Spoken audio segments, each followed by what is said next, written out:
I have learned through my own experiences that when you speak out loud, your vibration, your voice is a lot more powerful than just thinking it. Do you believe in spirit guides? Absolutely. We all have spirit guides. Around 4:30 in the morning, said he woke up and he was like wide awake when he woke up. It was just like he was sleeping and his eyes just opened. Within seconds of him opening his eyes, the door opens again. And he told them, I'm coming home. My mom thought that he was coming to the house. She had bought all these things for him, new linen, new clothes, but instead we have a police officer walk. He asked for my parents and then just said, is your son named Justin Quezada? He died.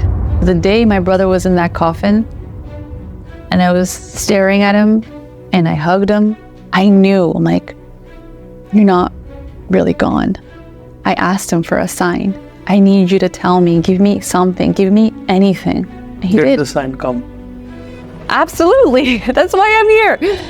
Absorb what is useful, discard what is not, make it uniquely your own. That's what life really is all about. We're learning from each other.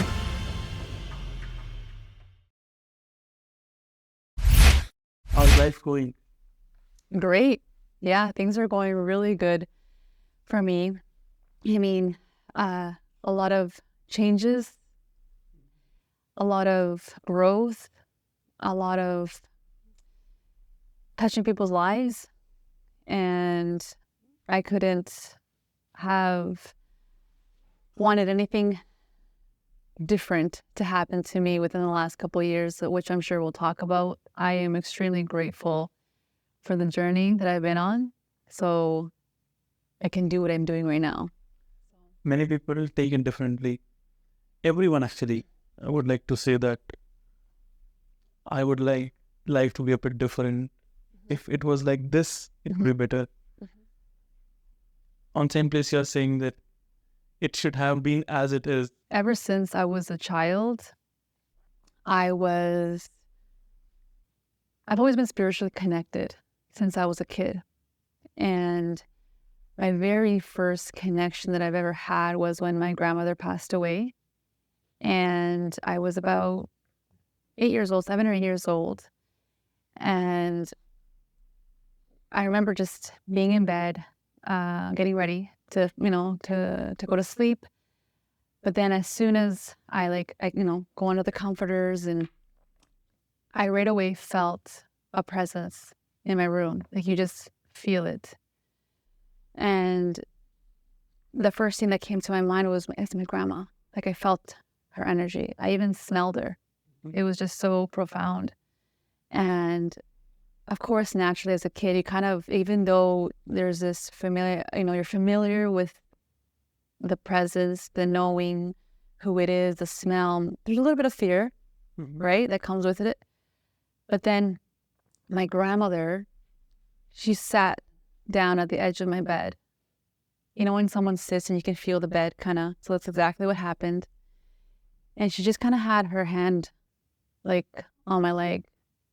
And she kind of waited until I felt calm and safe. And then she laid right beside me. And then she hugged me. And then she told me that everything was going to be okay. So naturally, as a kid, I just, the warmth, the comfort, and knowing that she was right there with me, I was so excited to tell my parents the next day, of my experience, what had happened. But of course, my parents denied that that didn't even happen. Oh, you were dreaming, you're this, you're that, it couldn't have been, But I'm like, no, it happened. It happened. No one can take that experience from me. So even at that age, I already knew that even though my parents didn't believe me, I had to still, I kept it with me. It was almost like the secret you kind of keep.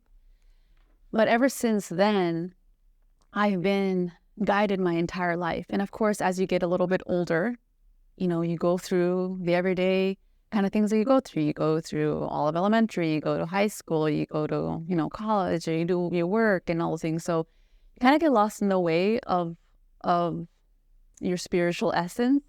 However, during those times of growth, and as I aged, I've always been guided. I never knew what it was until like now, once I went through my awakening, but I've always had this voice guide me. I think a lot of us have that. We don't really know what it is. Sometimes, yes, there's intuition, there's an inner gut feeling, but then there's this voice that kind of comes in that doesn't belong to you, but is guiding you, like saying, maybe don't do that, or think a little bit about what you're going to do, or no, or all those things, right? Or just telling me and guiding me to make decisions that, again, we do still have free will, right? And there's a lot of times where I was told, don't do that. And I still did it. And I think a lot, that was more in my teenage years where that rebel time. But when my brother died, there's a whole story behind my brother as well. He went through his own spiritual awakening actually as well. And when he went through it, I was like, I think I was, 13, 14 years old at the time, starting high school. Like I was in my own world. And so I remember him telling me what at the time, now that I think about it, he's like, I know you know what I'm talking about. Like, And I'm like, I don't know what you're talking about. But at the time, again, I didn't know what he was talking about. But I think there was a lot of fear in it as well, because when you do go through an awakening, it's scary. It's a lot of fears, unknowns. And so I witnessed that, my brother go through that. But he didn't have someone to talk to. He didn't have a mentor. He didn't have someone to guide him. He was doing this all on his own. And so many things have... This, when you were talking about some voice that comes to you, what is it called? These guides. Yeah, well, now I know, This term, the spirit guide? Yeah, spirit guides, absolutely. Yeah. So, do you believe in spirit guides? Of course. Absolutely. How do you explain it to some? I believe in it. Yeah, of course. Absolutely. We all have spirit guides, and that's why when I was telling you earlier, before I got into that, was I've always known I had someone, there guiding me. And I just didn't know the term spirit guide at the time, but I just knew it. It's just like that sense of safety. Even because I was raised Catholic, and when I would go to church and there's a lot of things that you would hear, that you would witness, and things like that. And I'm like, this is not right. A lot of things were a lot of fear-based stuff, right?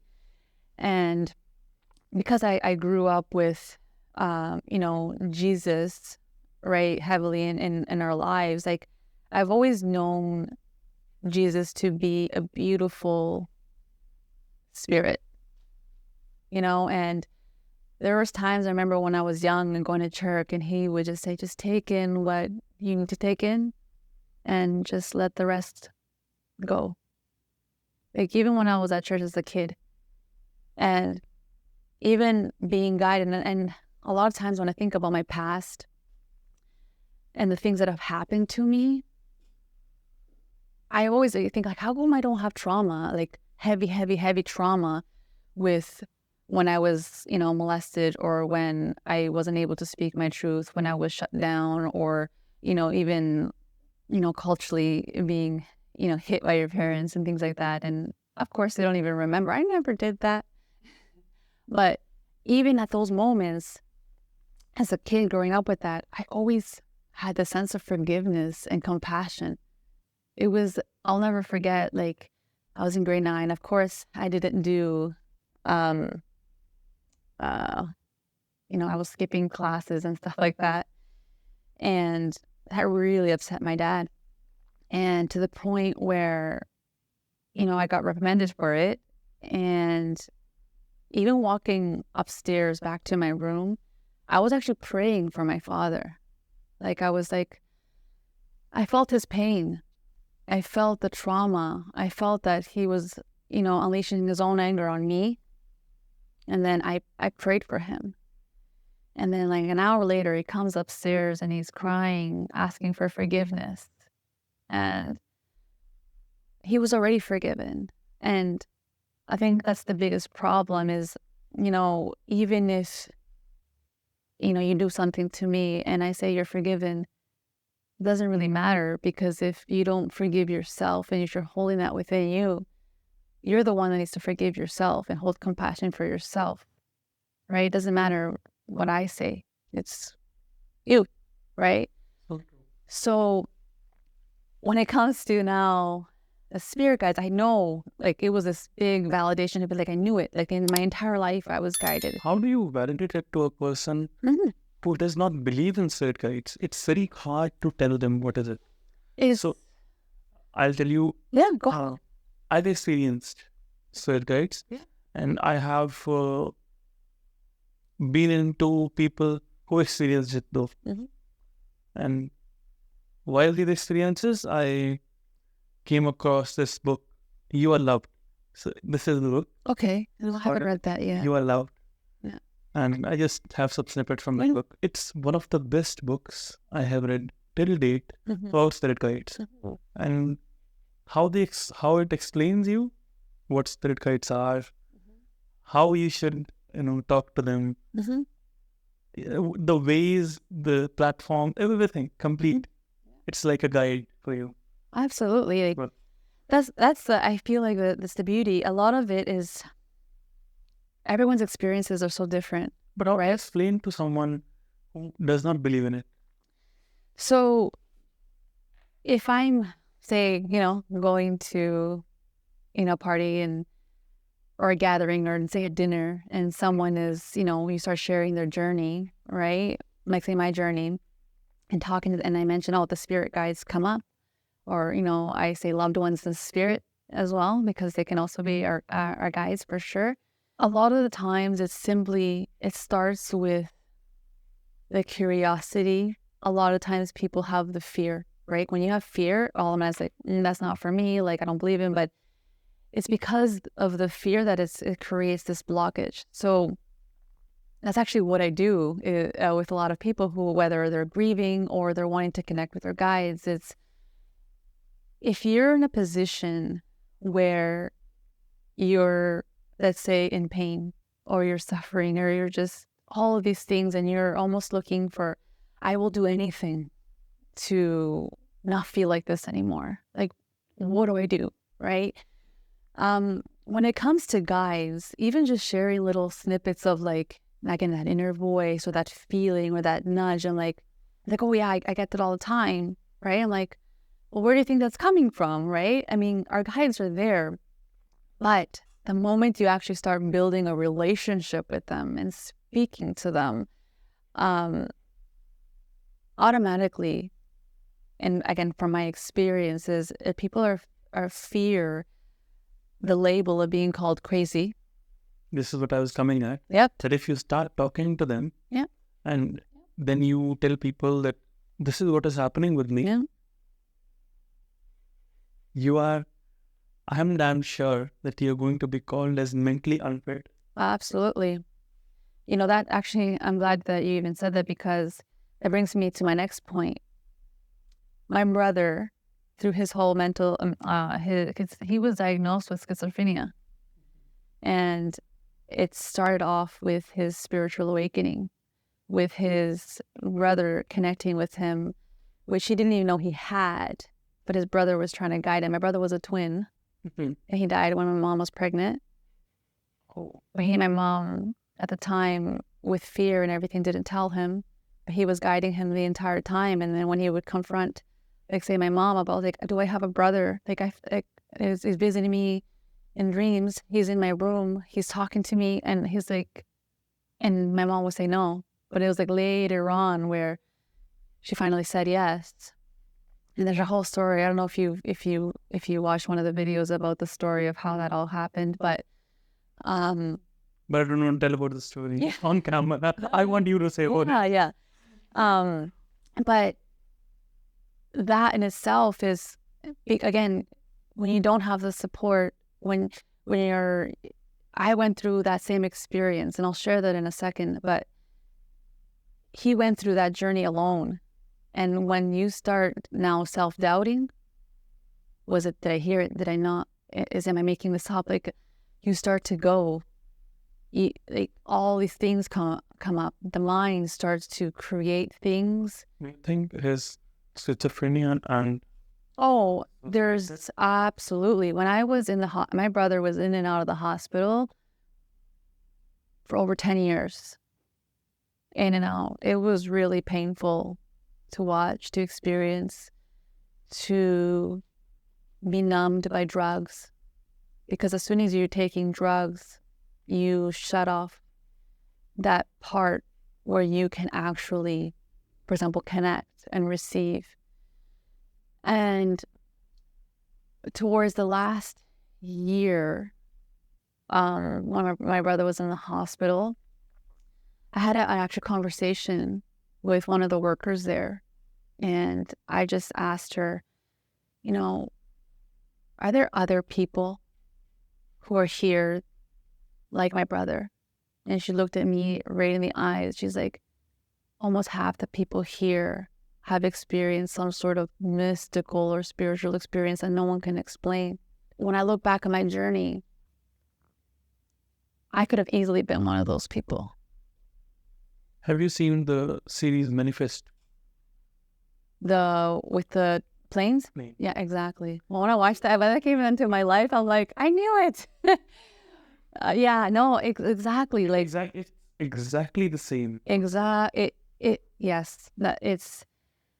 It's funny when someone recommended that show to me. Like, I was like, I think you're gonna like this show. I'm like, I watched. I'm like, it's exactly like that, And so, when I went through my experience, and in the beginning, because you're still it's very emotional. It's very heavy still. So when you share, like, they think, it's nice that Justin, your brother, has come to you. But actually, you never want to share such with people because I was trying to tell everybody, but then I realized I had to actually, yeah. In even Manifest, we see that they start not to share with people and keep it with them, and that is the best way. Oh yes, and I knew that. So what happened to me was once I started to share, like in the beginning, like you were being comforted, but then once you start sharing other stories and like more and more and more, I already had people projecting their own fear and also making assumptions like, oh my gosh, you're going a little crazy. I think this is too much for you. You have to let him go. Let him rest in peace. And in my mind, like, he is not resting in peace. It's not like he's coming to me and I am not going to just shut him out. Why would I? It's like the best experience I've ever had. Like, I was able to build a relationship with my brother that I wasn't able to do when he was alive. And because when you pass away, you go back to your spiritual essence. You are your spirit. You can look back and be like all the things that you've done or you didn't do. Like, it's like a journey that had to end because my brother, has lost his way. So even though he went the way he went, it was in my heart, and the way he explained it to me through our connections was that it was an act of surrender, because he has lost his way and there was nothing else more for him, because the medications that he was on, that they wanted to constantly give him, was numbing him to the point where he couldn't do any of the things that he loved. So before we jump into that, I'd like to know how his journey was, the time when he was in hospitals with him, and then what happened and how it happened in a flow. In the beginning. So when a person goes through an awakening, and you can see it in both different spectrums, you go through a time of almost like psychosis because you have trouble meshing both realities, the physical and the spiritual realm. And because we can sometimes get stuck in what we would call like the 5D world, and everything feels like there's this, and everything's fake, like, like, why are we even here? All these things can go through a person's mind, and then when we get too stuck in the 5D world, we don't know how to function in the 3D world. And that is a lot that has happened to like my brother, because again, he didn't have the support. He didn't know how to, it's like when you find out like kind of like who you really are, but then where you come from, and then how all this is like, illusion and all these things. It was really difficult for him to kind of transition. And then when he went to a point where he was, okay, I'm just going to do my own thing, he did start, doing all these beautiful things for himself. Like he became a Reiki master. He did a lot of good things. My brother, oh my gosh, he was just so beautiful and wanting to help. Like he just wanted to change the world, But you can't change the world until you change your inner world. And that's the biggest, call it mistake that a lot of people do, is that when we go through these things, you feel like you want to fix everything because you know everything. But you can't fix outside of you until you fix inside. And that was the biggest thing that was holding my brother back, is that he couldn't let go of his own traumas. He was using outside sources. Like even if you're helping somebody, you're doing it to give you that feel-good feeling momentarily, but it's just sugarcoating that feeling inside, right? It's when we come to like people pleasing, right? And even though your intentions might be good, that you want to, make others people feel good, like you're doing all these things for others, but you can't do any of that for yourself. So then that becomes like you start spiritual bypassing, right? And then you're only injuring yourself. So the biggest, when you want to talk about like traumas and all the things that, like he's been through, like, sexual abuse as well. And there was a point in his life where he felt like his dream was taken away, and just so many things, and a lot of anger and resentment towards like, our parents. And he actually was in the path of shamanism. And right before going right into that path. Yeah, I'd like to ask you, what is shamanism? Oh my gosh. So The viewers to have a better idea. Yeah, so like a shaman, it's Mother Earth, I would call it Pachamama. It's what we are, what we breathe. We are connected to nature. We are connected to divine source. We are connected to everything. We're connected. There's no separation, right? So there's no separation between you and I. There's no separation between the animals and the plants. There's no separation to the air. All these things, all of it is very sacred, right? So a shaman is able to connect with spirit and be guided by spirit. And we understand that suffering, and I know this might sound offensive maybe to some, is essentially a choice. You're choosing to suffer, right? Because going into a path that you don't know is so unfamiliar that you rather stay suffering. So in shamanism, it's about consciousness and love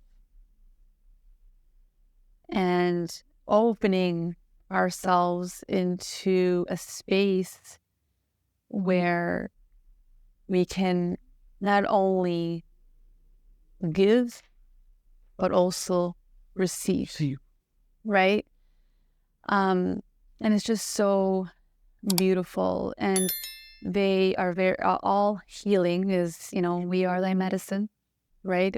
I humbly and truly believe that we can heal ourselves, using, and in shamanism, plant medicine, right? Different sources of plants when it comes to herbs, flowers. And then you have, when people do like an ayahuasca ceremony, which I have done several times. and what is that? So ayahuasca? So ayahuasca is a plant medicine. I couldn't tell you the details of like the types of plants that are involved, but it is all natural. And it's essentially, it's a drink. So when you take the drink, it's a very, very sacred medicine. So ayahuasca, since you haven't really heard much about it, it's actually almost like become, unfortunately, like this trend. But it's essentially getting you, when you have your intentions are so pure, the healing medicine, what ayahuasca has done and what can do and what has done for me is to show you what you can't see. It's the very, very hidden things ingrained in the subconscious that will surface. So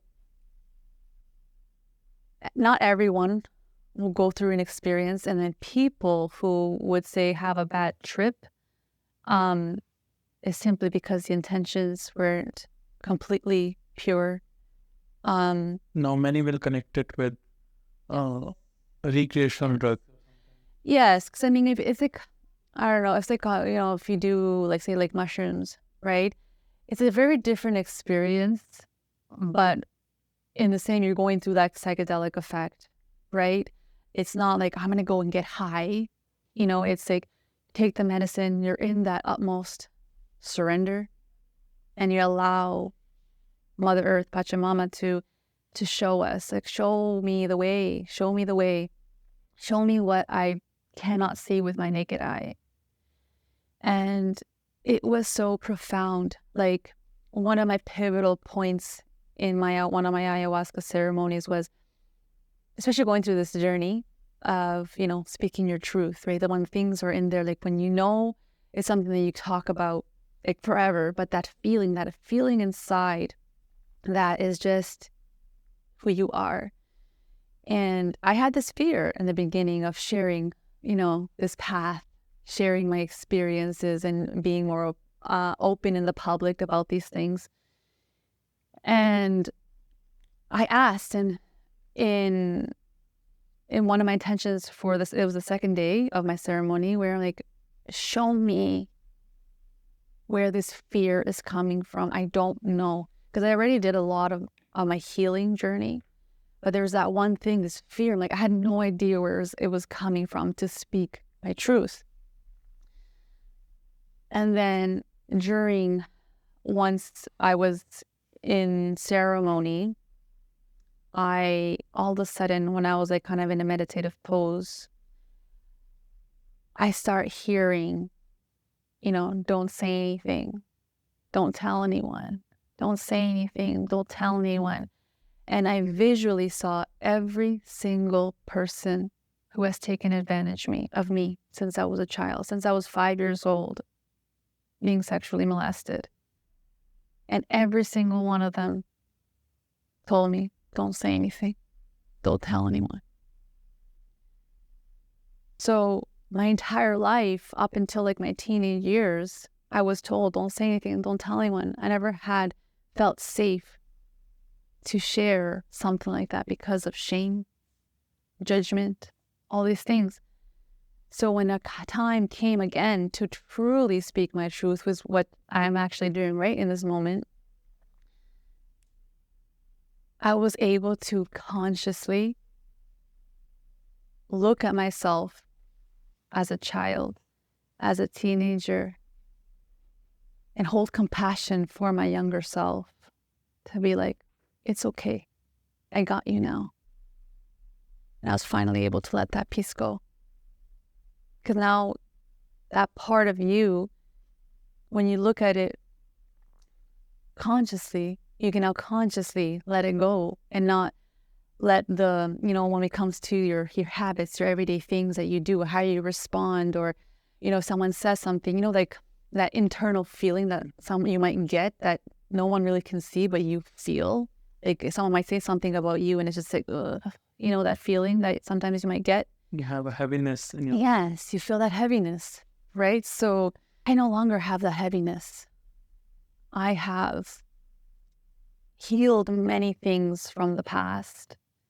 My relationship with my father, my mother, and even my relationship with like my older brother, and just seeing people now in a totally different way. You become the observer, right? You see people in their pain.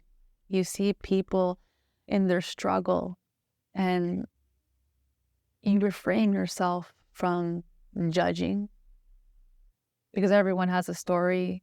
We all are going through our own paths. And one of the things has been very pivotal in my journey was my entire life, I wanted to like save everybody. Like it was like I was the peacemaker, right?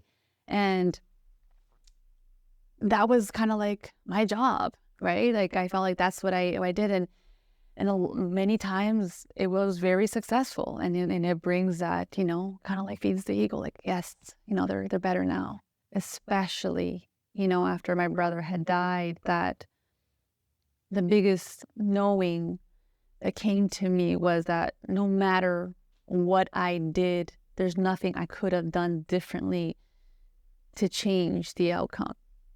I can't go in the past. I can't change nothing. So me trying to create all these scenarios and the what ifs or the could haves or should haves or this or that, I'm just drowning myself. I would be drowning myself in doing that. And it was very hard, because even when you go through the awakening, you're going through the lessons, there are many times where I'll be driving in the car and then a song would come on or something, and I'd be like, oh, the guilt would start coming in. I start feeling horrible, and boom, saying, nope, I got to remember. Boy, like there's so many times where I would have to let myself just, cry and let it out and all that.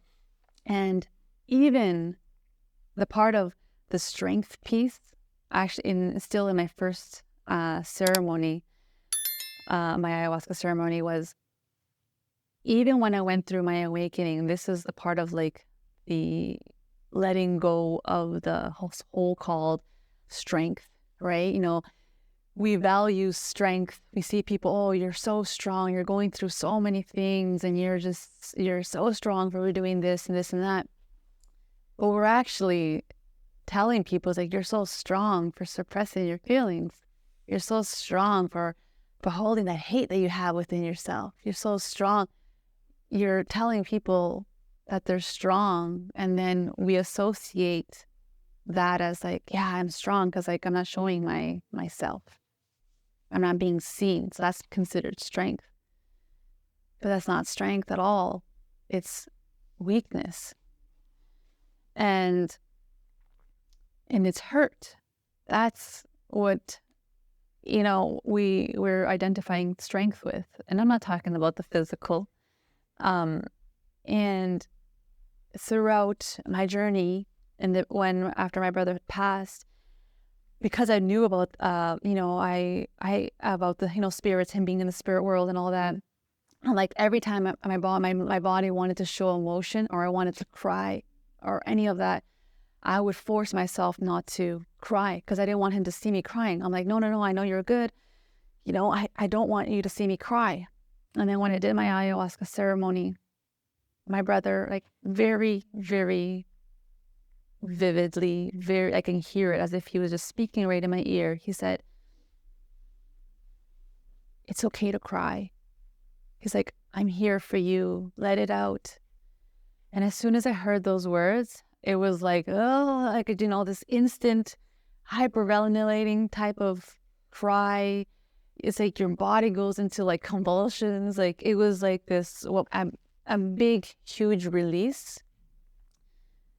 And then after that, he's like, didn't that feel good? I recently heard about this one book, and I read it. It was talking about the sounds of your body.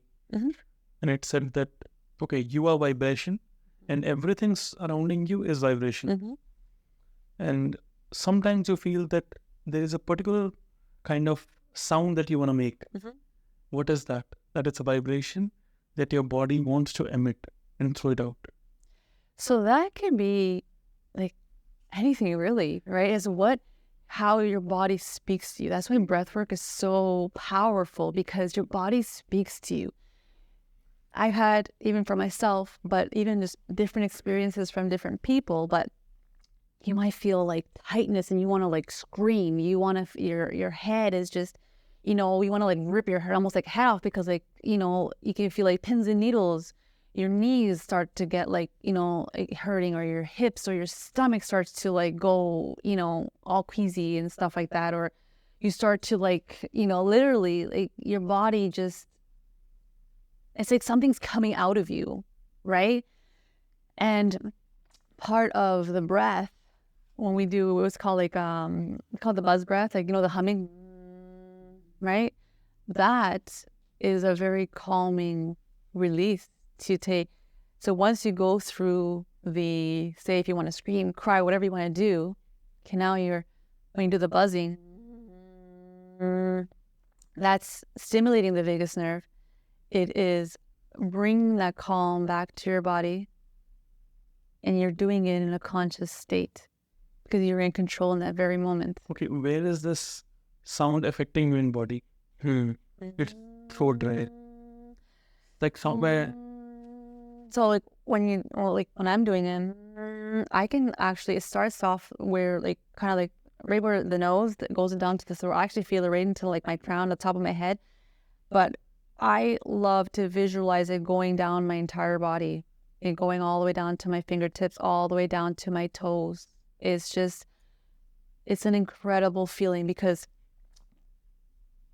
to activate too, like all those feel good, when you talk about like the pineal gland, when you squeeze, let's say your perineum, for males, it's because like, what is that? Or how can I do that? I like to say, it kind of like squeeze your rectum, that root, and you're bringing all that energy all the way up to the top.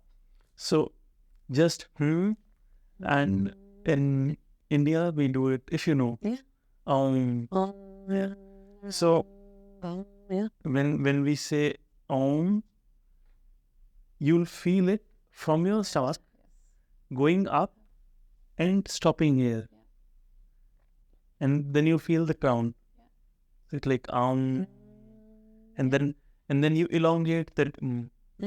Yeah, all the way until you can't basically go no more. Yeah, it's very beautiful.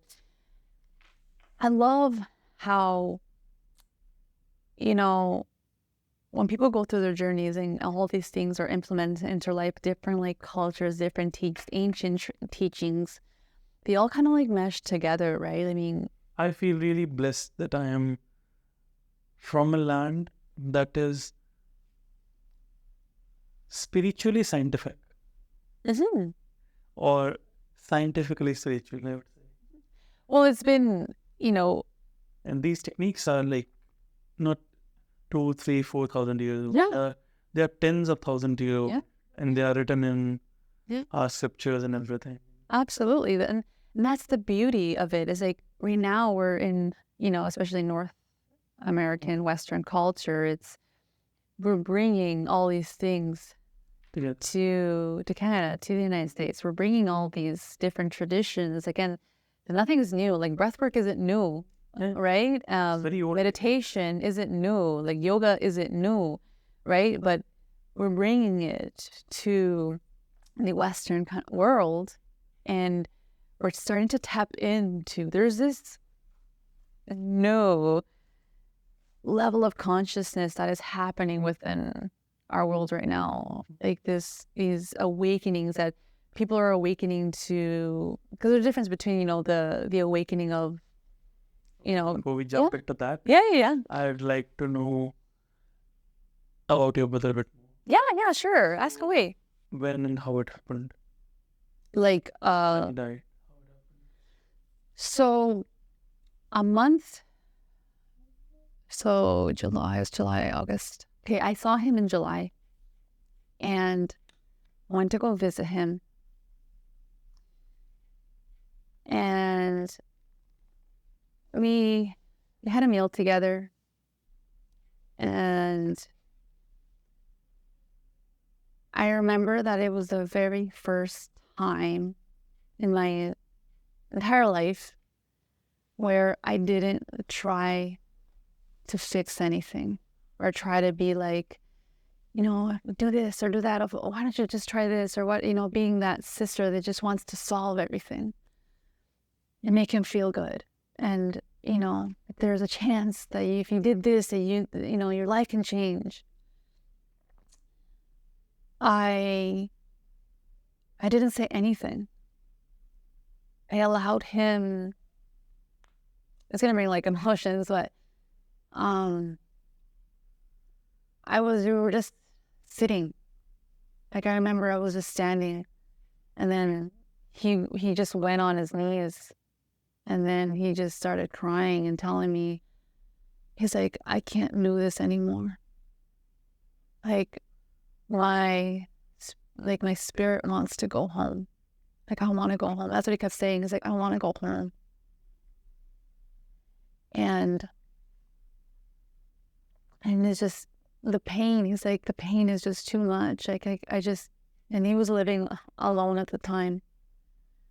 So I didn't say anything because like for the first time, it's like he felt safe to be in his own pain. And that I wasn't trying to like fix anything. And I just sat with him after. I just got to his level, and it was really heart-wrenching to see him be in that state where he just wanted to go. But still in my mind, you don't think that someone's gonna...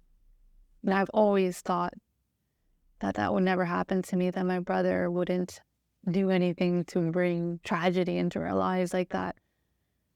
And then a week before, because during that, there was a period of like 6 months where I was, I was visiting him, I was buying him food, I was, whatever he needed, I was providing for him. And it was a lot. But the week before, when you have someone that suffers with mental illness at that point, as soon as you see their name on your phone calling, it's like you gotta take that deep breath, right? Because you just don't know what the call is gonna entail, how it's gonna be. So I remember he called me. This was the Monday. He died on a Saturday. And it was a normal afternoon for me. I was cooking, and I answered the phone, and at the same time, I felt like kind of chaotic, because then my son was kind of crawling at me, and he was like calling me like, mama, mama, mama, and like I was trying to talk to him, and I'm like, it was just like, oh, I told him, like, Justin, like, I'm gonna have to call you back. It's a little busy right now. And I never called him back. And then the next phone call that I get was to tell me that he was gone. And the Wednesday before, so he called me on the Monday, he called my parents on the Wednesday. And my mom was actually so excited because he was saying all these beautiful things. Like, it's like his mental illness and everything was gone. It was just done. And he was telling my parents, how much he loved them, how he was sorry for all the pain that he caused, that he was grateful for everything that they did for him. And he told them, I'm coming home. I'm going home. My mom thought that he was coming to the house. She had bought all these things for him, new linen, new clothes. And they were having a barbecue, waiting for him to come to celebrate him coming back to the house. But instead, we have a police officer walk to the back. And he asked for my parents and then just said, is your son named Justin Quezada? Yes. Well, he died. He's no longer here. He was in Barrie at the time. And of course, that's when everything started, right? The heaviness. It was one whole week. I don't think I slept for an entire week. But that day, so that happened on the Saturday, I called my neighbor to desperately take me to Toronto because I'm in London. And my husband had to stay home because all the kids were still sleeping. I got the phone call really late. And we all met at the house. And then I needed to go to his house. I needed to, like something was calling me to go see where he was living. And I couldn't understand at the time why he went the way he went. And, this part, it's kind of one thing that I feel like I'm not ready to fully express because it's something my parents don't fully know yet. They know that he took his life, and that took a year for me to tell them. I held back so much. What did they know till that? So because my mom, there was the whole conversation, her assumption was that he was coming home, that she lived with, that he couldn't do that. He would never do that. My son would never do that. And because she was very in deep grief, she kept saying things like, if I find out anything else happened, I could never live. I do the same. I'd kill myself. And I couldn't tell her exactly what happened. And what helped us with that was that because of how he died, it looked like a murder scene. What happened exactly? So that's the part that I feel like I'm fully ready to share because, my parents are still alive and I don't want that heavy burden on them. But it was treated like a homicide in the beginning. And it gave us kind of a week at the time to figure out what we were going to do, what we were going to say about what happened. And at the end, it was conclusive that it was self-inflicted. And what it gave us time was we asked for a police report. We wanted the whole police report, but that was going to take time, 6 to 9 months. And to be honest, I still didn't receive that report. But there's a moment where when I felt like it was time to tell them, they had gone to Ecuador actually to grieve there with some family. And then I just had to tell them. But I'm glad I waited because with my experiences, and even my mom had some beautiful experiences with my brother as well, him visiting, and he still visits her all the time. I'm glad I waited because there was a lot of healing that was done during that time, that they were ready to receive the news in a much different way, not in a broken way. And that's pretty much that part of the story. My father, he's very he's so closed off with the whole spirit thing. He feels like there's this kind of what do you call it, betrayal with his own beliefs in his religion, that you don't talk to the other spirits, only either Jesus and And there's the saints that you can ask for, you can pray to them and all that to help guide you, but not your loved ones in spirit. That's like, you don't do that. So my dad hasn't connected. My mom has very much. Sorry for your loss. Thank you. Emotions come up like this. It's because I can see that part of, being a human being and going through so many different emotions, going through so many different experiences. But it's been an honor for me to experience this kind of loss. And I wouldn't change a thing, because the pain that I felt was how I found myself. And there was a point in my connections with my brother where he told me in the beginning, he used to call me Nube. Nube means cloud. So my name in Spanish is Nube de la Paz, which means clouds of peace. Yeah. And so he calls me Nube. He's like, Nube. He's like, your grief is going to slowly fade. It's going to happen naturally without you even trying, because of the journey you're on. He's like, but that's not what you need to heal from. You need to heal from your old wounds, all the things that you suppressed. He's like, you can't help people until you do that, until you go through that journey. But he's like, don't worry, I'm going to be with you the entire way, guiding you. He's like, you're not alone. And that brought so much comfort in all those times where I was crying, when I had the fears of, a little bit of that unknown piece. That was very, very short, having fear of the unknown.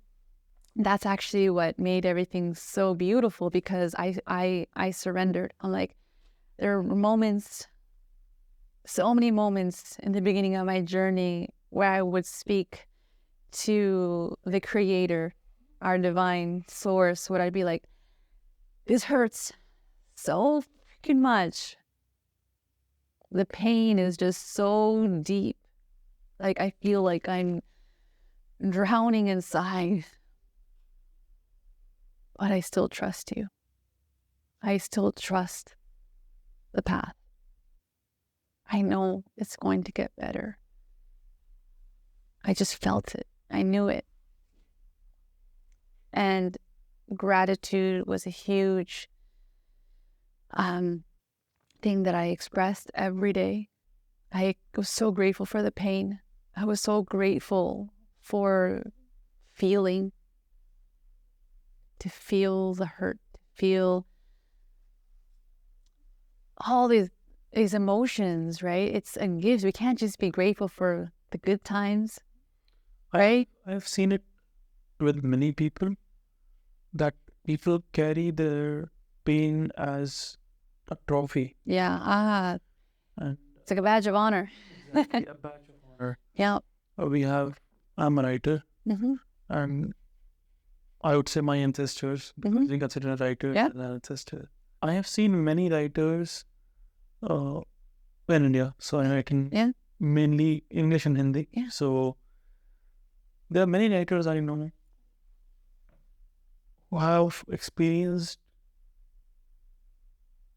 so much pain, and they have carried it with an honor, and they have told in their poetries and their writings that this pain is mine and I own it. Mm-hmm. So having that kind of mentality, that you own your pain, you no longer suppress it, and even leave suppressing, you show it as a badge of honor. And you, in a public kind of setup, you feel those emotions, and you outperform You show your pain, Mm-hmm. and I would say it's very common. Oh, absolutely. I feel that If someone has awakened, it's very common with them. but there is a piece in the awakening part where the pain is meant to transition us into like this higher level of like consciousness, to understand that the pain was needed for the evolution of your life as of your time while you're here.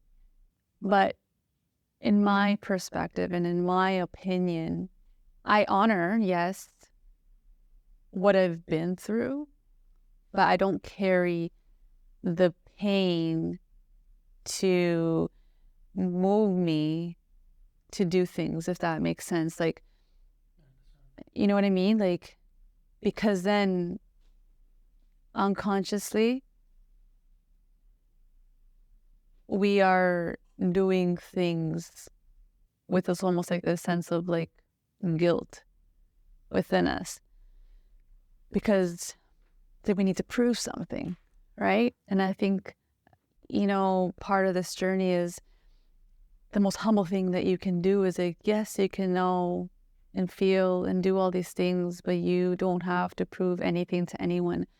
So when we share, many people can feel it because a lot of people can resonate, and a lot of people, won't express how someone is expressing. So it makes another a person feel heard and seen, right? That's why poetry and books and all these things can make people feel validated for their own emotions and feelings. But pain, as much as it can be like a motivator, I do believe that it's very, very personal, because if I'm here expressing how I'm expressing and sharing that I'm so grateful for my brother's death, but then if I go home and I feel awful about myself and I can't get myself out of that pain, or I go back to the heaviness, I'm not lying to anybody but myself, right? So there's no real way to prove that kind of stuff when it comes to how people are sharing and how it's a perspective, right? Everyone is just so different. And I think that's the beauty of this journey, is that we don't need validation for anything, and whatever it is that you're going through might be right for you and what you're feeling in that moment. But there's nothing much more than you can do, right? Other than honor your own path. It's like that quote, Bruce Lee. There's I forgive me for the Bruce Lee fans out there, but absorb what is useful, discard what is not, and make it uniquely your own. That's what life really is all about. We're learning from each other. That's why we say there's no separation. There's no this I. It's really we. We're all going to the same place. We all come from the same place, no matter how, everyone's here from different cultures, different races, whatever. At the end of the day, we all are coming from the same source, right? And to think that we are different from one another, no matter what you think you know or what I think I know,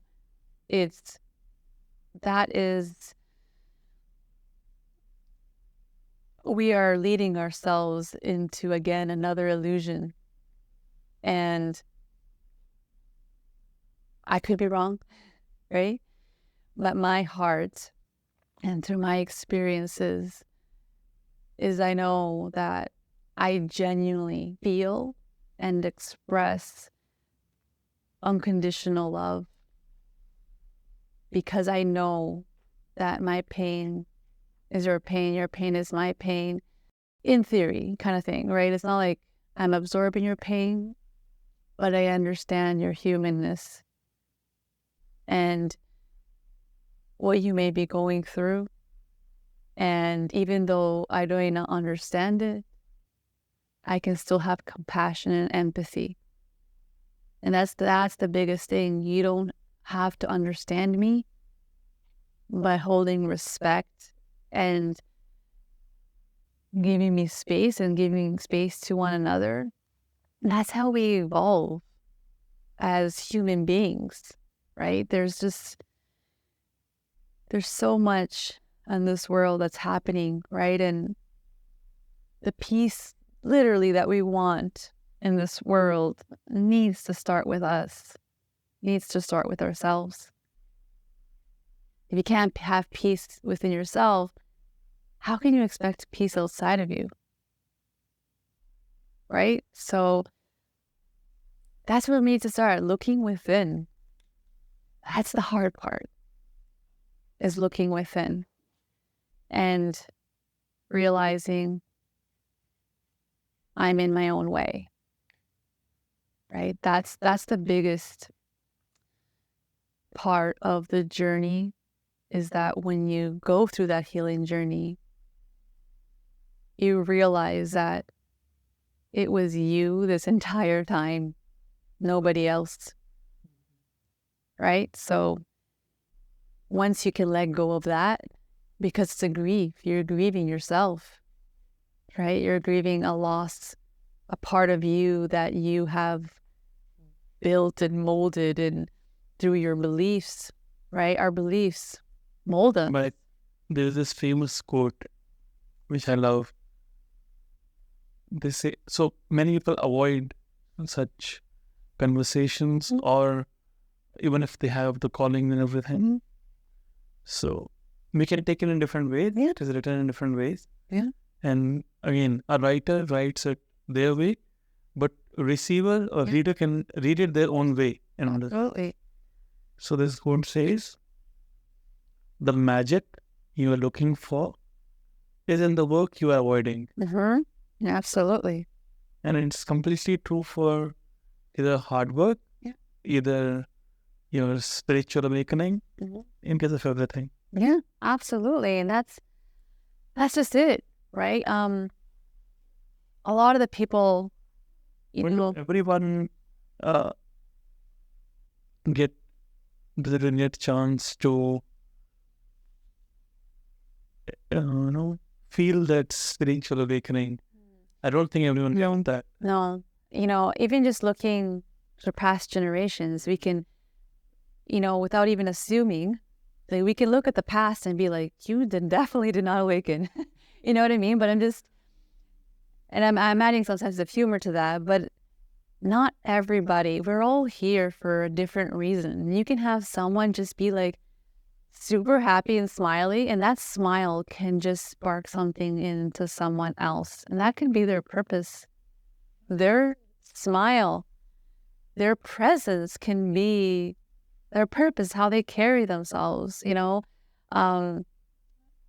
Purpose is found in the, like, literally the being, like being. You can live a life of 19 years and die if you have completed your purpose. Yeah. And you can live a life up till 80, and at 81 you start working on your purpose. And I've seen it happen. Like, age, when you hear age is just a number, it really is, our energy, right? Our time to awaken it, you can't force it. This is what we call divine timing. Like, everyone has a time when there is this switch where it can be like, boom, an instant, like going back to like my journey. Like, I went through a week before the awakening. There was a whole week where I was like, I thought I was going to die. Like, from the pain, from the grief, from the guilt, from not sleeping, from not eating. It was awful. And me and my entire family were like that. And then I was like the only one who made it through. And the only difference that did the switch was my belief at the time until it became a knowing. Because the day my brother was in that coffin and I was staring at him and I hugged him, I knew, I'm like, you're not really gone. I asked him for a sign. I'm like, I need you to tell me that you made it to the light. I need you to tell me, give me something, give me anything. Get the sign. Absolutely. That's why I'm here. Absolutely. Did you want me to share that story? Please. Okay. So that day, when I, my most vulnerable moment, hugging him and asking him for a sign, I'm like, I know you're not really gone. Send me something. The next day, after the mass, we had a mass for my brother, and this is the part where I actually, when we were at the mass, is when I knew exactly why he did what he did and how he did it. So, and then maybe you can put two and two together. At the end of my brother's coffin, there was a candle, like a really big candle. And at the bottom of the candle was a sheep with the neck slit open. And in biblical terms, a sheep is an offering to God. When it's right, so I knew right away in that moment he offered himself to God. And in that moment, I knew. So when we got back I went back to the funeral home and to pick up his belongings. And I just sat there. And one of the embalmers comes in and she sits right beside me. And I just spoke out loud. I'm like, I'm just waiting for a sign from my brother. Like, I need to know that he's okay. I need to know he's okay. And then she looks at me and she starts getting all teary-eyed. And then that kind of caught me off guard because I'm thinking, you're the embalmer. You're supposed to be comforting me, right? And you're starting to kind of like cry. So, and she looks at me and she asks me if I was spiritual. And then I'm like, yes, absolutely. And she's like, I have something for you. And so she goes to her office and she comes back and she brings like a note. It's like she printed it. And she said, this was written like, online, there's like a guest book that people can write little messages and things like that. So this was on the guest book, but I immediately, as soon as I read it, I took it down because I didn't know how you and your family were going to receive it. But now that you're with me, I know it's meant for you. So she gives me the note and I read it. And when I read it, it was as if my brother was speaking to me and my family. Like the way he wrote, the way he expressed himself. I after I'm done, I'm like, where did you get this? And she said, I believe that your brother came through to someone I know. So I was like, I wanted to know more. Like, who's this person? So before I continue the story, one of the things that I have learned through this process is that when someone passes away, like when they transition into the spirit world, our grief, our pain blocks us from receiving when we're not open. So spirit lingers and it depends, of course, not every situation is the same, but they're very, very present, still earthbound for like 2 to 3 months. In India, we say 13 days. Very, very heightened.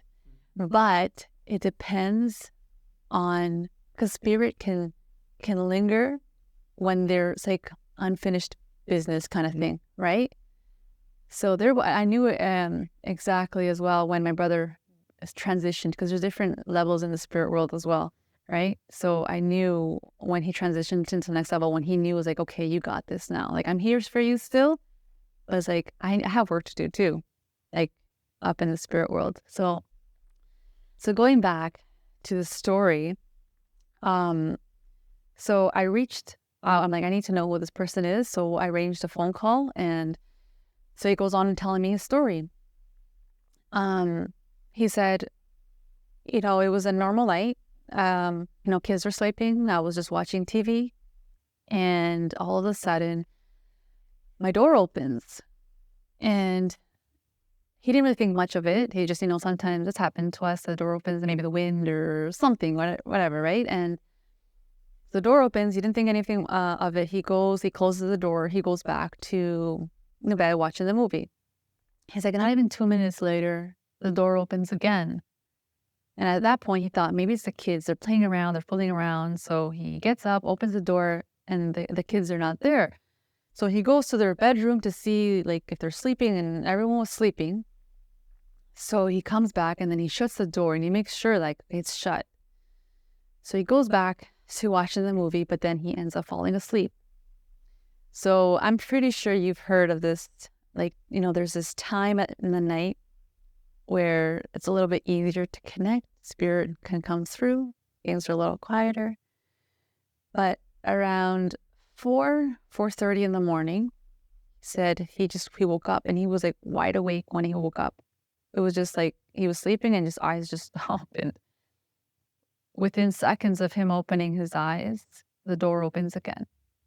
And he said, okay, in that moment, he's like, he kind of felt something the second time, but he's like, I know someone is trying to get my attention. He's like, I didn't really have fear at that moment. It was like more curiosity. So he's like, I got up, I went to the door, and I opened the door quickly, and I turned on the light. And when I turned on the light, I saw this tall, like, shadow. And right away, I knew. So as soon as I stepped back, it's like internally, like I invited the presence, and he saw the shadow move towards the room. And as he took a step back and he felt the presence now in his room, first thing he said was, I had this whole body feeling, and as if like the spirit, at this point he didn't know it was my brother. This is what he's experiencing. It's like, I just felt like, you need to write. I need you to write something down. So he's like, I haven't written anything down for years. And he's someone that used to like write music. So I haven't written down anything in the years. And he's like, but something in me told me to sit down and write. So as I was writing, it was like this downloads, right? Like it was coming through. It was like I was writing. And as soon as I was done writing, I just kind of sat back and I closed my eyes. It's like, when I closed my eyes, that's when I saw your brother. But the part that I didn't understand was that he was walking towards this bright white light with another man that looked exactly like him, as if they were twins. Wow. I don't know what to say. So when he said that, instant breath, my mom, instant crying, because my mom was actually listening to the conversation as well. And she's like, he reunited with his brother. So his brother was waiting for him to walk into the light together. That was the beginning of my experiences. I have many experiences, many stories that I can share. It's beautiful. It's so, so beautiful. So it was so profound that it was like the things that happened. I thought that was going to be that was like just a confirmation. He made it to the light and I was good with that. But it didn't stop there. It was like once I was open to receive that and open hearts, like it was like my brother was like saying, here's a little nudge. That would have been a little bit too much for you to experience. I came through to someone else because he had no connection to me, but he knew of me because the embalmer. So this is the story that how does this man come into the picture? So the embalmer, she had told him, the guy who had the visit from my brother, she's like, I need to share this with somebody because I've never experienced this before. She's like, when I was getting Justin ready, like she didn't say his name, but when I was getting this body ready, I have never felt this incredible force of energy in my entire career of working with people who have passed. She's like, it was like overwhelming. She's like, she needed to share it with somebody, like what she felt. So she had told her friend. And that's how my brother bridged the connection. Like he knew of him. Like, okay, you're the guy that I'm gonna come and relay this message. So he had that beautiful experience.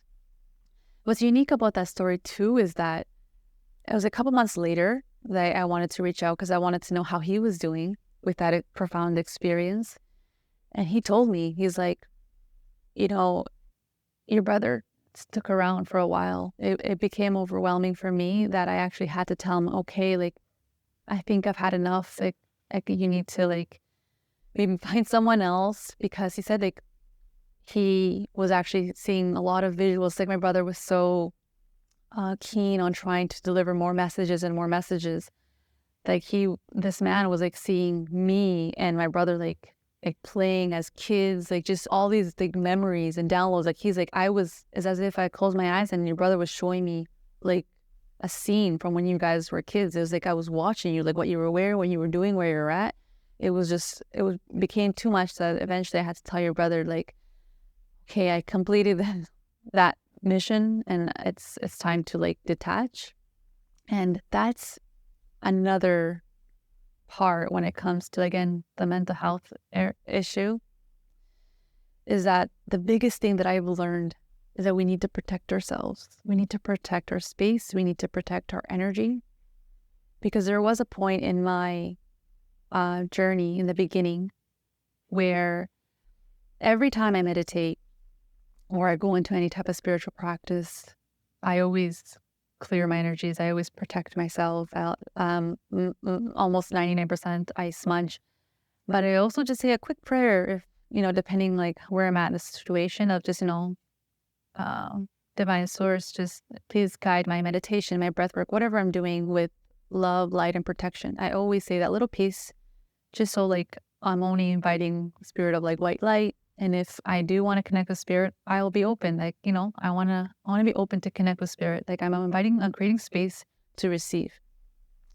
So there was one time in the beginning where still heavy in the healing. And while I was meditating, there was this very, very dark energy that came through, like a very strong visual of a man just like walking by, just this evil. It's like this,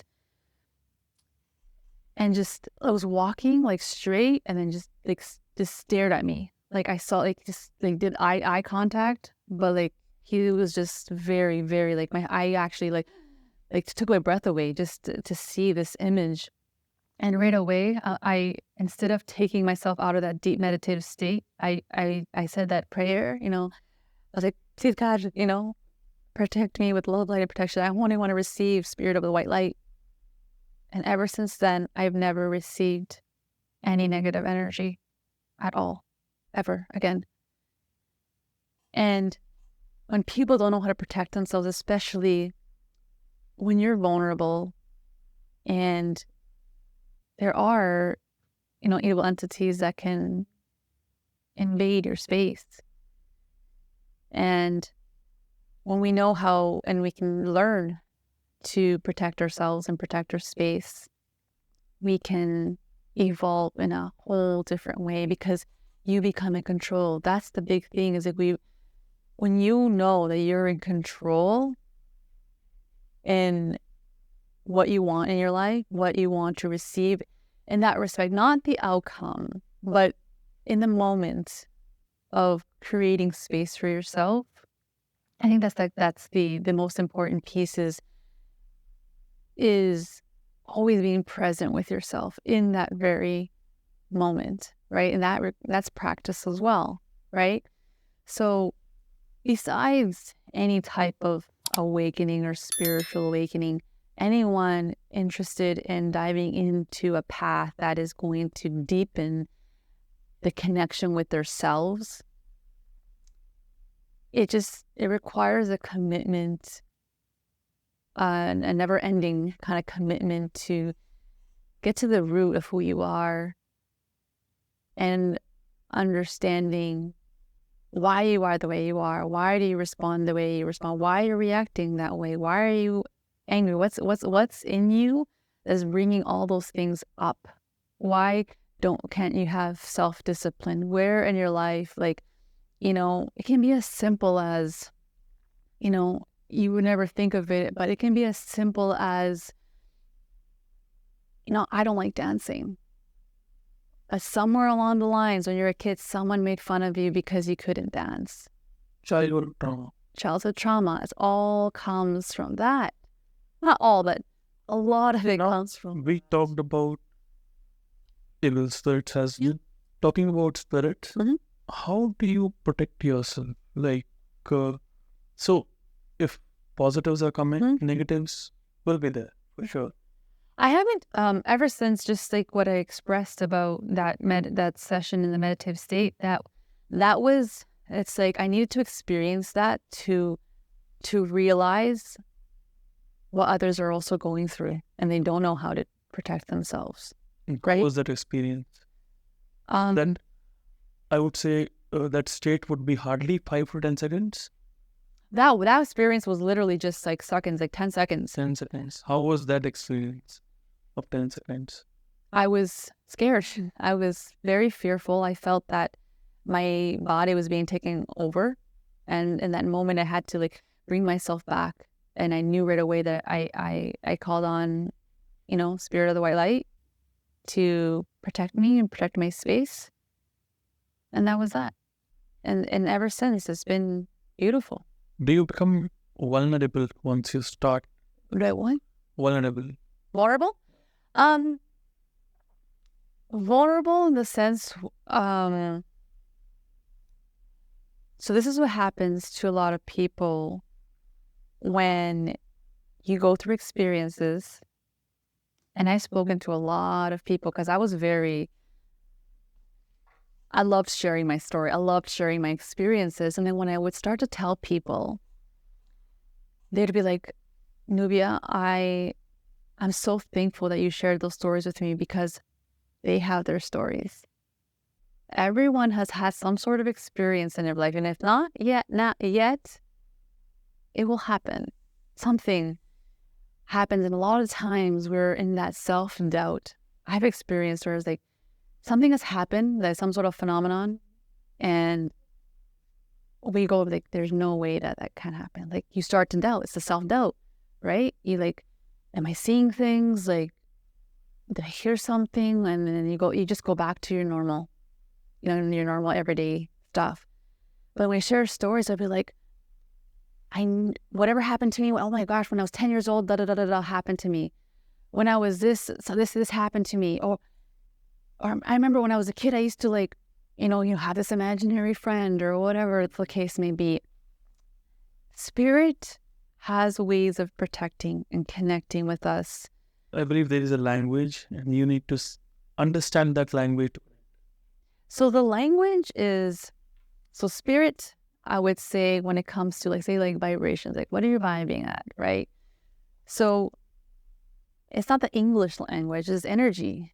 Right? Our first language is energy. Like when there was no language before, it's like you can walk in a room. Energy, emotions. Yes. But energy, like you can tell, like I can tell what a person is going through. Like, I'm looking at you right now, and I feel you. I feel your energy, and I know there's a lot of things within you that you're holding back. I can not only see it, I feel it. So, for example, in this scenario, right, because we can absorb a lot of energies, I will go home and I will cleanse my energy, because it's very easy to take when people, but also, like, we've had people can go somewhere like, when you go home, you just feel drained, right? And unconsciously, you don't even understand why. But because we're all energetic beings, we can absorb people's energy. And then when we don't know how to release it, that's how we get sick too, right? When our emotions, call it suppressed emotions, not knowing how to express our feelings, holding things back, we create our illnesses. How did you feel entering our studio? I felt great, actually. Well, before coming in, I didn't know where I was going because I didn't know what unit, but I felt good. I felt that you are trying to create a change, that I saw the innocence in the space. I saw the innocence in the three of you. And when I sat down, I didn't feel out of place. I felt good. And I felt that I'm a piece of what you're doing. Of course. That's how. And how did you feel about the conversation so far? I think it's great. More and more people, whether it's closed doors or not, we're starting to have more of these conversations because, I can, scream at the top of my lungs and be like, you are a spiritual being. Like, everything that you're experiencing is for something greater. But if we can take that, that past and not allow it to attach to us so much that we define who we are because of what we've experienced. This is just who I am. No, you're choosing to be that. You can change at any given moment. People, when they talk about an awakening, it can be anything. You can, I have a story where a drug addict, can be in one pivotal moment where they feel like their life is just over. And then you look across the street and you see a child and they smile at you. That can be a pivotal moment in your life because the child is not seeing you as the addict. The child is seeing the innocence and love within you, because underneath the fear and the pain is love. So in that moment, that individual had a pivotal moment in their life where I was seeing for who I was, who I am, not for the addict and the pain and everything that who I defined myself to be. I feel universe literally throws signals at us. Absolutely. Just we are so ignorant or lazy, I would say, to decode the signals. But it's about, when you're not aware. Each number that comes across you, why did it come across? Why only number 6 came across? Why not number 9? Why did this thing happen, not that thing? So each situation, everything has some reason that happens to you. Absolutely. And that's the thing, though.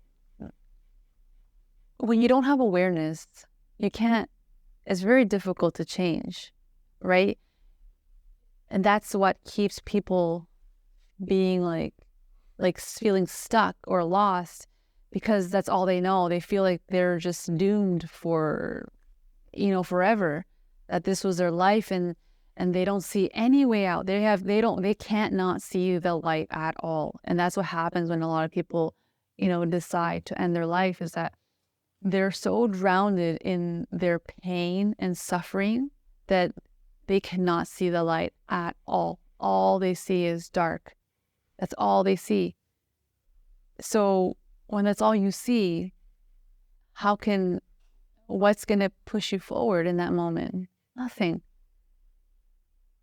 So that decision to cross over is simply to end the pain that nobody is understanding, but they feel that nobody understands. They feel engulfed in your pain.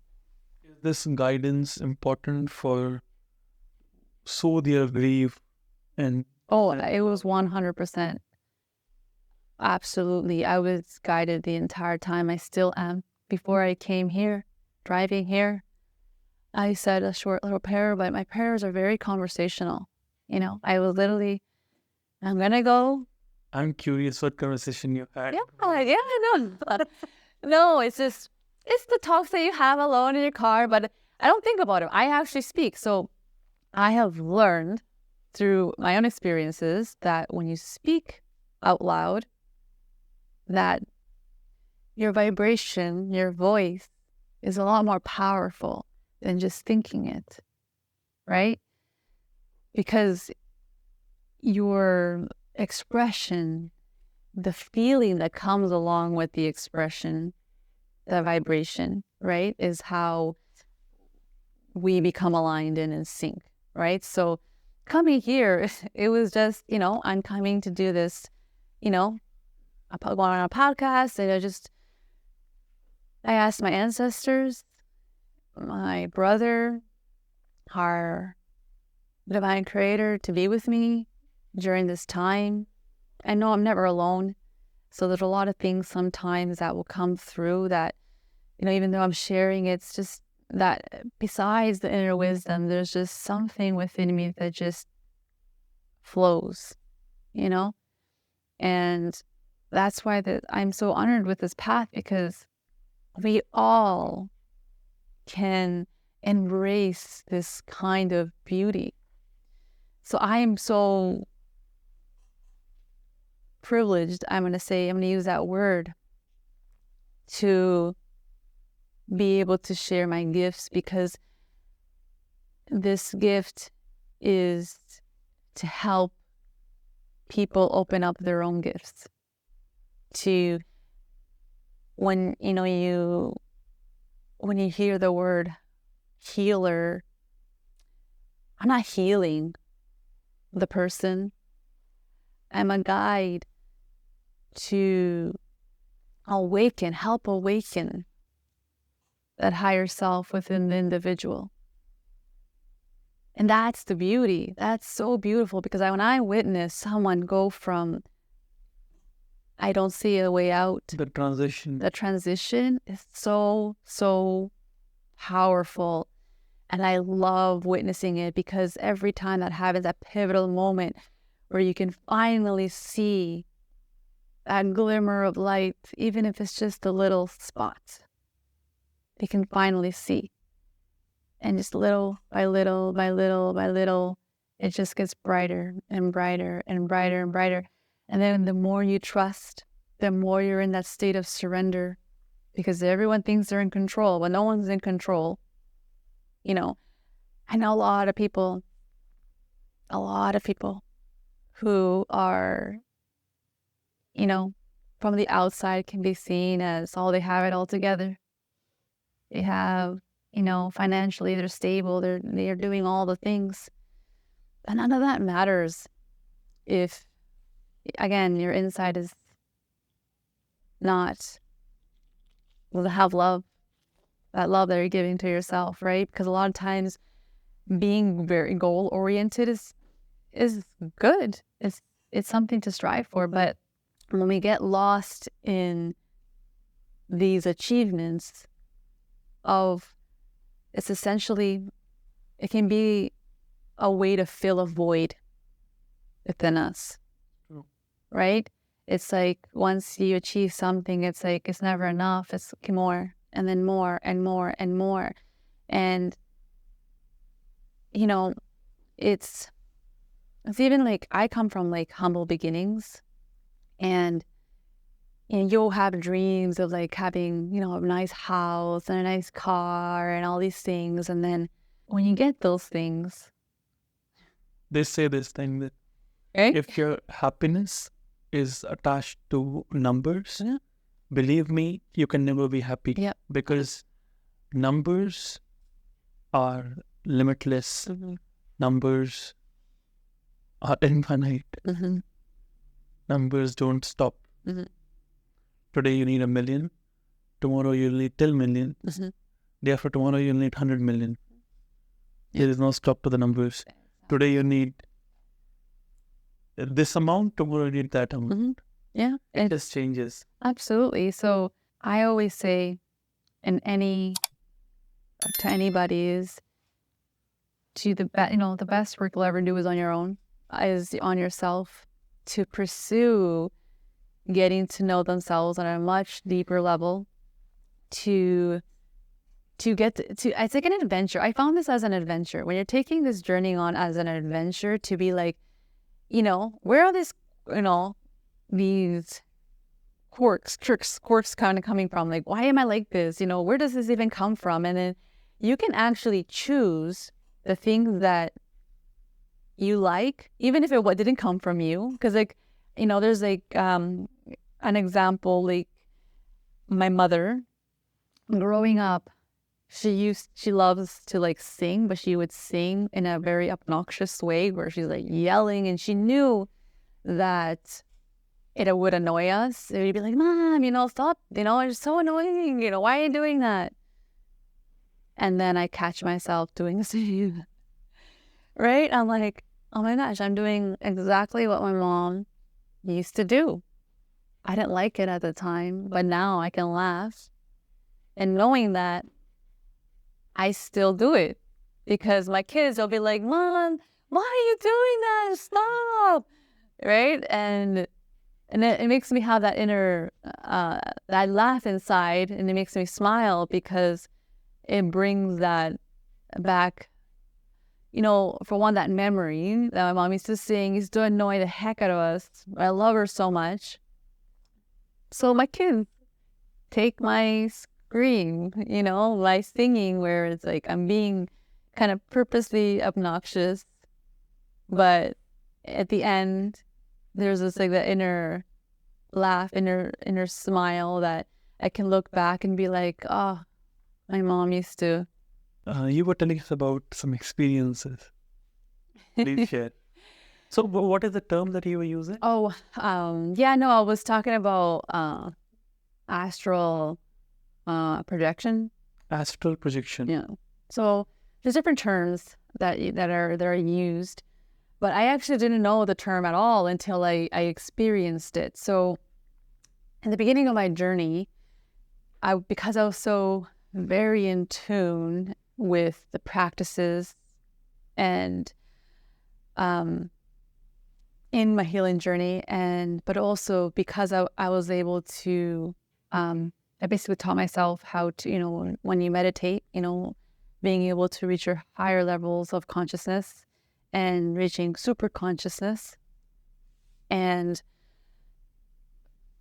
lucid dreaming, right? So lucid dreaming, in the beginning, I still have lucid dreams where I'm awake in the dream, which is amazing. But in the beginning, when my brother was very, very like, I can hear his voice. There was a time when I went to go visit my parents, and I stayed over, and I was in his room, sleeping. Well, not sleeping. I was trying to get to sleep, but I just couldn't. My mind was just kind of like wandering, and I was having trouble sleeping. So then I went to the bathroom, and then my brother had told me, he's like, go to bed. He's like, I'll meet you there, right? And so I'm like, hey, go to sleep. So I went to sleep, And as soon as I fell asleep, I mean, usually when you have a lucid dream, you know, it seems so short, but then you don't realize that you were sleeping for like, you know, 6 hours. But that particular dream, and I believe this is a message for everybody, really. But we were just sitting, you know, cross-legged. And it's funny because sometimes, that's what I've noticed with spirit, because my brother, I have so many stories with my children too, but spirit will come in many different ways and forms. Like when my brother visits me, he's come to me when he was like his old self, like when he was a kid, when he was a teenager. Like this time when he came to me, he came to me when he would loved wearing like kind of like the type of undershirt that you're wearing, like he was wearing that and he was like, his head was shaved, and we were sitting across from each other, and he just in the dream, in this lucid dream, because like when you have a lucid dream, it's very like it's like me and you having a conversation. It's very, very, very real. And he told me, he's like, all you need to do is be yourself. There's nothing else that you need to do to find your way. All you have to do is be yourself. That's very hard for a lot of people. It's very hard for me to bring this part of me out. Because when you go through experiences, everything changes. Your perspective changes. The way you see things changes. The way you view people changes. Like everything changes. But it's beautiful, but it's overwhelming. Imagine for myself, who I'm now embodying, this beautiful human being that I am, I can imagine like how everyone else is going, if I'm having trouble receiving who I am and being who I am, imagine someone else, right? I've heard about this astral projection many times. Yeah, so before. It's a little bit different than lucid dreaming. So astral projection is, so the very first time I experienced, so when I had it the second time after my brother had passed, I'm like, oh, that's what that was. So this happened in Ecuador. So I was between 8 or 9 years old, between 9 and 11, I would say. And I remember I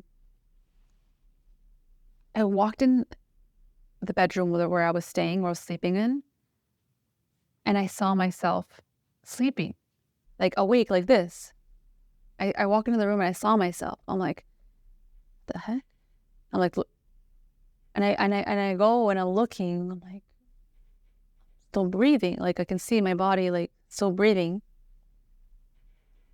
But I'm outside, like I'm walking around, and I go look around to see like if any, like I couldn't find, I think at that time, like my aunt wasn't there. She must have gone to the store or something, but I was looking around to see like am I alive? Am I like, so I was in my head, and in that moment I was thinking like, I couldn't like figure out like what was kind of happening, but I was visually looking at myself like having a nap, but I wasn't understanding like, how am I looking at myself, right? So the second time it happened, and going back to the first time, I actually don't remember how I got back into my body. Like, or like when I woke up, it was more like, what happened? Like, what was that?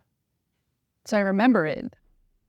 So the second time it happened it was probably like 3 or 4 months in, because I was, meditation was like the big one for me, is what grounded me. I meditated every single day, twice a day. Like it was because it was my way of connecting spiritually, and it helped me ground myself. It helped me calm.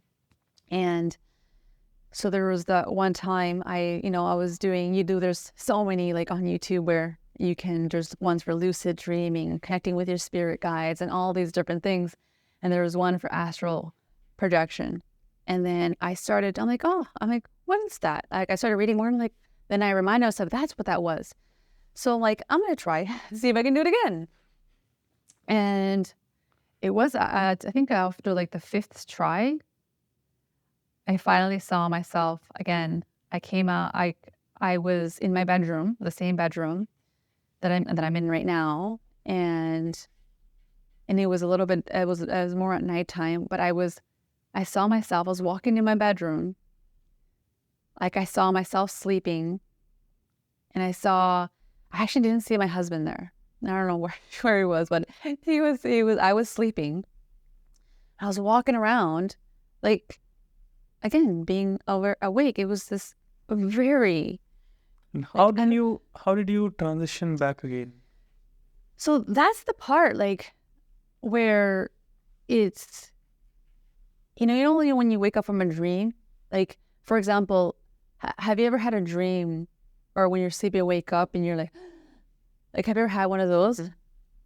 Because when we sleep, our spirit comes out of our body. They wander. They're doing their thing. Does that make sense? Does that sound weird? But our spirit comes out of our body at night. I have read about it. Right? So there are times like when we wake up. But how do you explain this to someone who... So not everybody is going to be prepared. It's not like I'm talking to you like this very openly about my experiences, and I'm sure a lot of people are going to be listening to this, but I believe that whatever you hear or you experience it comes at the perfect time in someone's life, right? And even if what I'm saying right now sounds like, oh my gosh, this girl's talking like nonsense, like someone who's never heard of these terms or any of these things, it's okay. Like, I don't take offense to that, but at the same time, a person is just simply not ready to receive that type of information. But it doesn't mean that subconsciously your mind has not absorbed it. So when there is a moment in someone's life, like when we talk about, how do someone connect with spirit guides, or like it's just like, oh, this is this nonsense stuff. It comes to a point where the moment you decide to create a relationship or even to experiment, right? A lot of my clients that I work with, it's everything is experiential. I simply say, listen, if this is something that you want to explore, we can do it together. I can guide you. But it's up to you to initiate it, right? So I always encourage to go out in nature and to be very conversational when you express that. It can be as simple as, I heard a podcast today and they were talking about spirit guides, and I'm still unsure, but I'm very curious to open myself up to these experiences because my body, my heart is feeling that the curiosity is creating like this little nudge to seek more within, but also this guidance, right? So I just want to know, I'm asking for a sign. It can be as simple as like, if you can give me a sign, it can be like, I don't know who you are, but if you can give me a sign, I'm opening myself up to receive. I find that line to be very powerful. I'm opening myself, opening my heart to receive. And it's intention as well. As your intention is there, you're opening up yourself in a very vulnerable way because it's not something you've ever done. Okay, but what if you connect not to your spirit guide, but to some negative spirit? Some dark energy. That's why I always encourage the protection, like I call it kind of like the protection prayer. Anything you do, if your intentions, for one, are not pure, because there is evil entities out there, and when we call them earthbound spirits who do not want to transition because there's fear, because there's a lot of times when people who have passed, who did not live a life that they're not even to say proud of, but there's just stuff that they feel they're not even worthy of going into the light, right? That's why when we talk about like even ghosts, right? It's praying for them to continue their journey into the light, right? They're like kind of like the spirits who have, it's like almost a sense of like punishment, or there's even spirits who have died and they don't even know they're like dead, right? They're still like in between worlds. So I think the best thing that someone can do if they're experiencing something now and they're feeling overwhelmed and they don't know what to do is to recenter yourself and connect with your heart and ask for guidance from only the white light. Our divine creator is love. Anything that comes that is not love does not belong in your space. And that's the difference between being aware, because as soon as like even like a thought, if a negative thought comes of about yourself, like, oh, I'm not good enough, that's the ego. That's that part of you that does not belong, because who is saying that, truly saying that, right? You are enough, but somewhere along the lines, again, you feel that you're not, or that you're this bad person, or this, or all the things that you did. Negative thoughts is when it's trying to control us. Can we connect negative thoughts with the negative energies and negative souls? Absolutely. Inculcating them. Absolutely. That's why it's a lot harder for people who are very deep into their, we call it, say suffering or in their pain or feeling lost, is because, again, that's all they see. And it's a lot easier. And this is something that, again, happened to my brother, where your spirit kind of lost its way, right? Because we're here to evolve. We're here to evolve, to create change. And that change starts within ourselves. So when we can start creating that change within ourselves, we start creating change for humanity, right? Because how I am and how I treat people can, initiate the way you treat somebody else. True.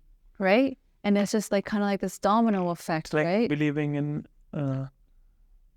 the laws that energy can never be created nor destroyed. Mm-hmm. It can only be transferred from one to another.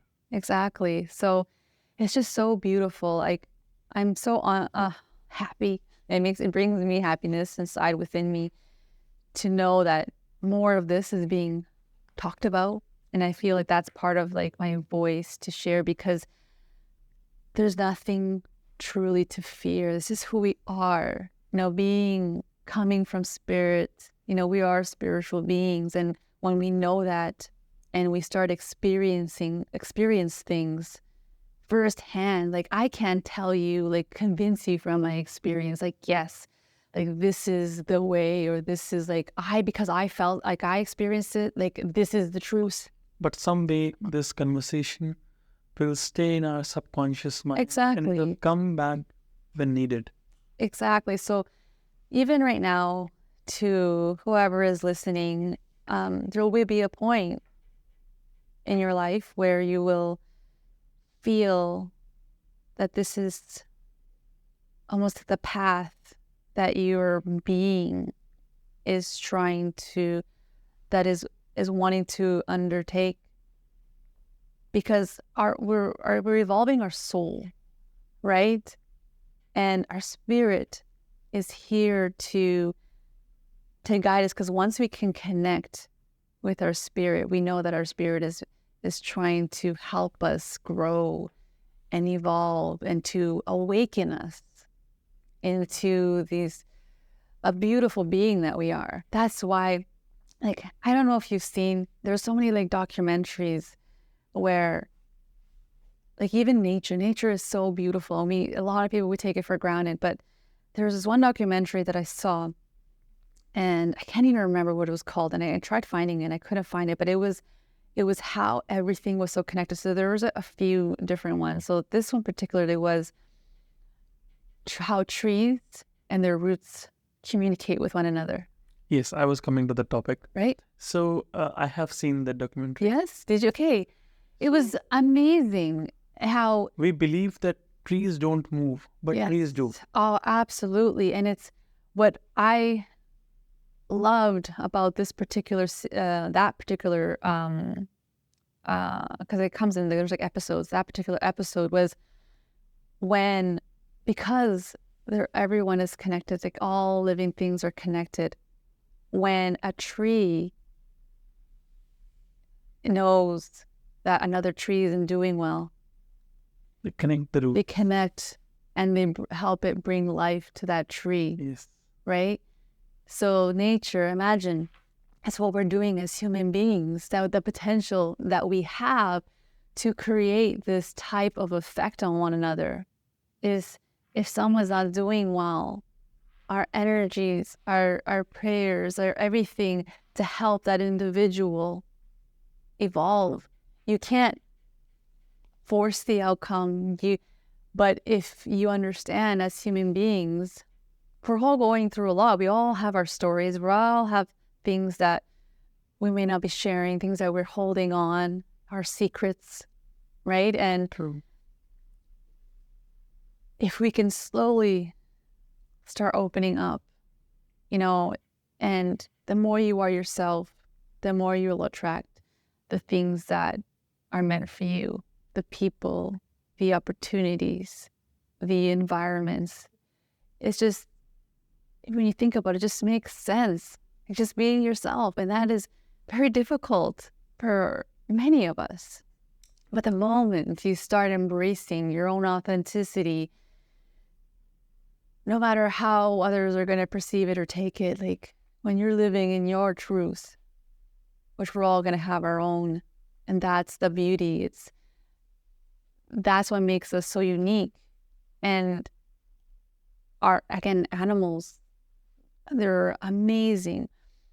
Now, going back to that documentary, what I thought was like so profound, there was one with the elephants, and the elephants were traveling. They didn't have water for like, I think it was like a week. It was weeks they didn't have water. Mm-hmm. And they were traveling, and there was a mother elephant with her, like with a baby elephant, and they were traveling. But they were going towards water. They were trying to find water. So the herd, I guess they had to keep going, but the mother couldn't keep up because the little one was getting like dehydrated. It was like not doing well. So the mother stayed back with the little one, and the other elephants kept going. And this was talking about miles and miles. When the elephants finally found water, all of them started stomping the ground.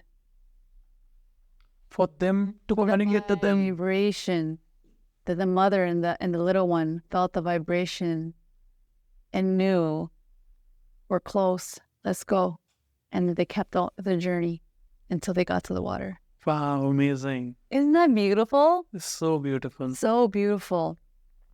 Imagine if we as human beings could be like that. If it was a human, I would say they'll reach there and they'll say, okay, I have got water.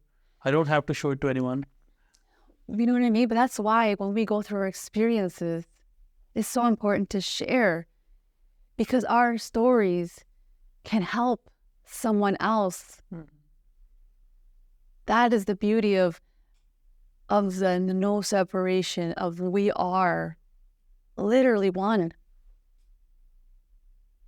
And it's amazing when nature and the animal world and just everything is connected. The birds and just the wind, everything is connected. There is to believe that we are separate.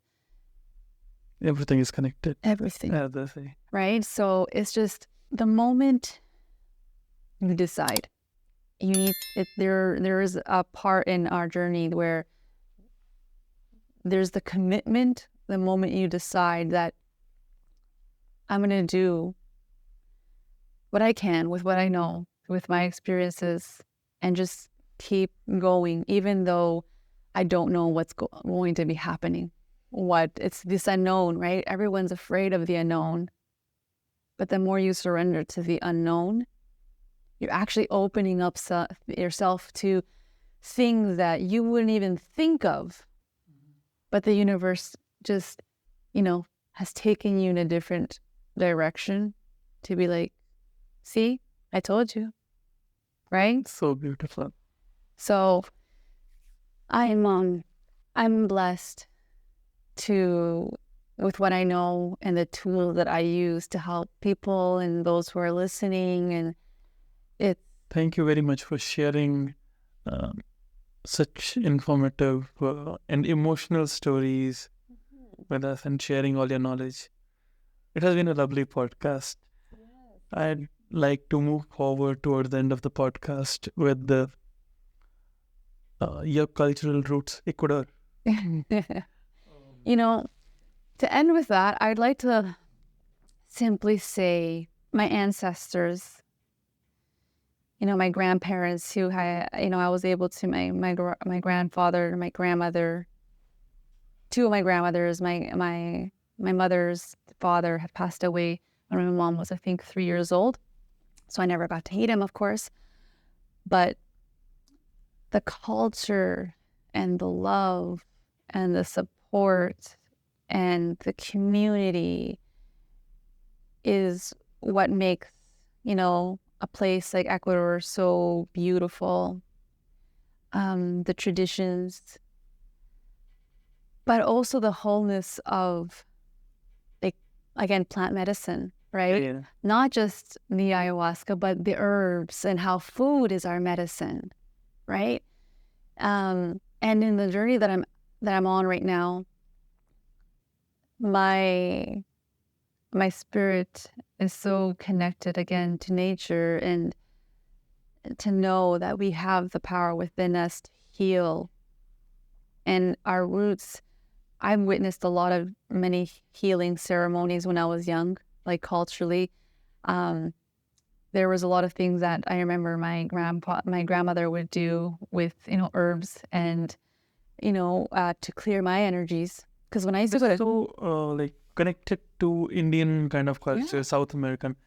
I'd like to ask you, Sure. there is this deity god in South America, the monkey god it's called. You know about it? In Ecuador? No, in South America. Oh, South America. I I'll couldn't tell you. I'm not sure about that. I'll show you if you have seen. Yes. No, I haven't. Kind of like, okay, it kind of rings a bell, but I don't really know too much about it. There are such idols in South America. Oh. And it's called, as I researched a bit, it's called monkey gods there with this name. Yeah, I know. I don't know too much about that. So what I've this can go pretty heavy for a lot of people, but what I find with things that we are kind of like worshiping, in worshiping, we actually lose ourselves. And what I mean by that is because we're putting this, it's not, faith is not the word, or even belief. It's like we're giving ourselves to something that is going to, it's almost like this belief that they're going to give us more than what we can give ourselves. So it's like part of like the power that we have within ourselves is kind of stripped a little. Because my belief is that source, God, or creator, however you want to call it, is within all of us. This is, again, almost the same thing that Hindu mythology says in India, that creator, destroyer, all is within you. Absolutely. Absolutely. And the terms might be different, or how we call things, but essentially it's the same, and when there's respect, when I'm not going to ever say that my way is my way, this is the way, this is the truth, because everyone has their own call it truth in their own experiences. It's all about respecting, and we can share our stories, and, and whether we agree or disagree, doesn't matter. We're still good, right? There's nothing to prove. None of that kind of stuff. So the moment you start arguing with anybody about, I call it form in terms of whether it's beliefs or anything like political, this or that, like as soon as you start doing that, that's actually a part of you that is, you're trying to prove something. You're trying to, you want to be right. There could be a time, again, going back to when you're a kid, where you felt silenced. So now that you're older, you feel like you want to be heard. You want to prove yourself, right? So, and holding back is not about not speaking your truth. It's about knowing when to speak and when to not, right? And just to be respecting yourself in that way. You're not being what's that word? I can't even think of that word, but this journey is about knowing yourself. Do you hear that term, knowing thyself? And it's exactly that. Once you can, be good with who you are and happy, no matter what that looks like. It can be anything. You can have a little room and, be very humble with, a small kitchen or whatever the case may be. If you're happy with yourself and you're doing your thing, no matter what, how another would perceive it as, like, oh, how could, it doesn't matter. None of that matters. It doesn't matter. It's how you see yourself. It's how I see myself. And that is what creates beautiful energy, when we can both be in a space, all of us here, and just we're together, right? That's beautiful. Thank you very much. Thanks for being at the Muck Talks. It has been a lovely conversation. Thank you for having me. It was a pleasure. Thank you very much. Thank you.